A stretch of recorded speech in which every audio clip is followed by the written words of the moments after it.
Assalamualaikum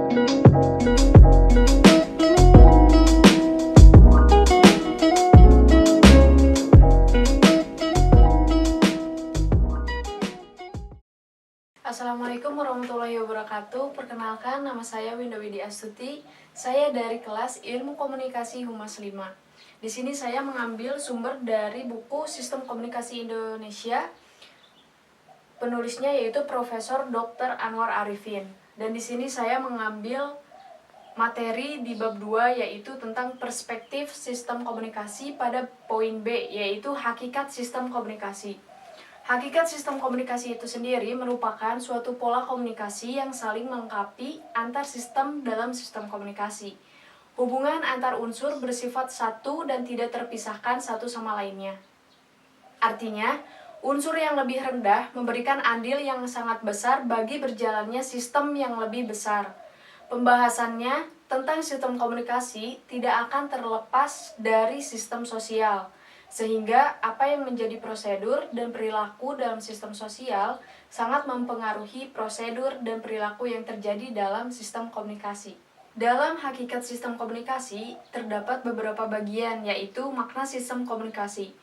Sistem komunikasi juga bermakna sebagai tatanan, cara, metode, pola, atau mekanisme kerja dari bagian-bagian atau unsur-unsur yang membentuk suatu totalitas dalam interaksi manusia. Bahkan dengan singkat dapat disebut bahwa sistem komunikasi adalah tatanan interaksi manusia melalui informasi, pesan, dan tindakan yang mencakup kebebasan dan tanggung jawab. Dalam sistem sosial dan sistem komunikasi terjadi pengolahan informasi. Jadi tidak salah jika dibuat kesimpulan yang sejalan dengan pandangan Fisher tahun 1990. Dia menyatakan bahwa sistem komunikasi dan sistem sosial itu adalah satu, terutama sistem komunikasi yang berbentuk antar persona. Dengan demikian, sistem komunikasi dan sistem sosial itu terintegrasi dan tidak dapat dipisahkan sama sekali, seperti dua sisi mata uang yang terdiri dari nominal dan gambar, sehingga tidak boleh dipandang berdiri sendiri-sendiri. Titik pertemuan antara sistem sosial dengan sistem komunikasi terletak pada fungsi komunikasi sebagai perekat hidup bersama atau sebagai integrator sosial. Karena tidak mungkin ada kehidupan sosial tanpa direkat oleh komunikasi. Aktivitas komunikasi manusia yang memiliki dampak positif ialah komunikasi yang mampu merekat kehidupan bersama. Dan juga sebaliknya, jika komunikasi manusia mengandung efek negatif, jika menimbulkan konflik sosial dan meretakkan kehidupan bersama yang harmonis. Sistem komunikasi manusia dibedakan menjadi dua bentuk, yaitu sistem komunikasi antar persona dan sistem komunikasi publik. Komunikasi antar persona pada hakikatnya adalah sistem sosial yang terdiri dari individu sebagai subsistemnya. Individu itu melakukan interaksi dengan individu lainnya melalui pesan atau informasi.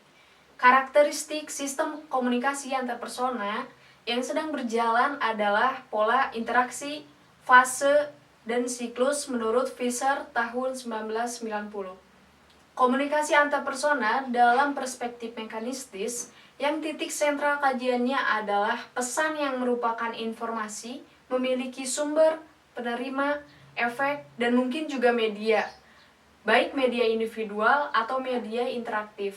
Dengan demikian, unsur-unsur yang ada dalam sistem komunikasi antar persona yang bersifat mekanistis paling kurang terdiri atas sumber atau komunikator, informasi atau pesan, penerima atau komunikan, dan efek umpan balik yang saling bergantung dan kait-mengait menjadi satu keseluruhan. Secara sosiologis, sistem komunikasi seperti itu terjadi dalam keluarga, teman, kelompok kerja, organisasi sosial, dan sebagainya.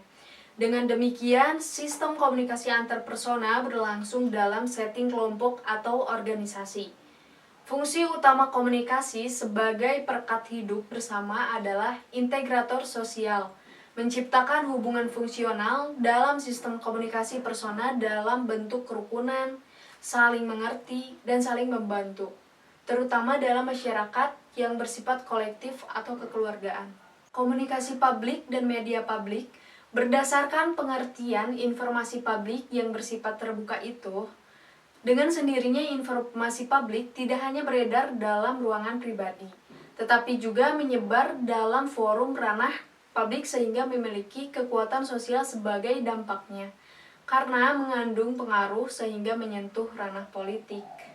Itulah sebabnya tidak semua negara memberikan kebebasan kepada warganya untuk melakukan informasi kepada publik, terkecuali dengan adanya tanggung jawab sosial atau tanggung jawab nasional. Setiap masyarakat dan negara memiliki filsafat tentang kebebasan dan tanggung jawab sosial mengenai informasi publik, baik melalui media massa dan media sosial maupun dengan cara public speaking atau pidato kepada halayak.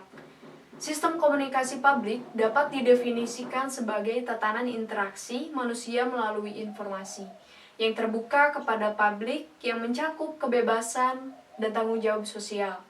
Dan para sosiolog menyebut media massa sebagai media publik adalah lembaga sosial karena menyelenggarakan produksi dan distribusi informasi secara terbuka dan terlembagakan. Anwar Arifin tahun 1994 yang mendefinisikan komunikasi publik sebagai pesan dan tindakan yang merupakan informasi yang bersifat terbuka bagi publik dengan segala aspeknya. Dalam definisi itu, komunikasi publik tidak hanya mencakup komunikasi massa yang menggunakan media massa saja, melainkan juga mencakup komunikasi interaktif atau internet melalui media sosial dan pidato kepada publik. Sedangkan komunikasi massa dirumuskan oleh Bittner tahun 1980 sebagai pesan yang dikomunikasikan melalui media massa kepada jumlah orang. Demikian penjelasan mengenai hakikat sistem komunikasi. Mohon maaf apabila banyak kekurangan. Wassalamualaikum warahmatullahi wabarakatuh.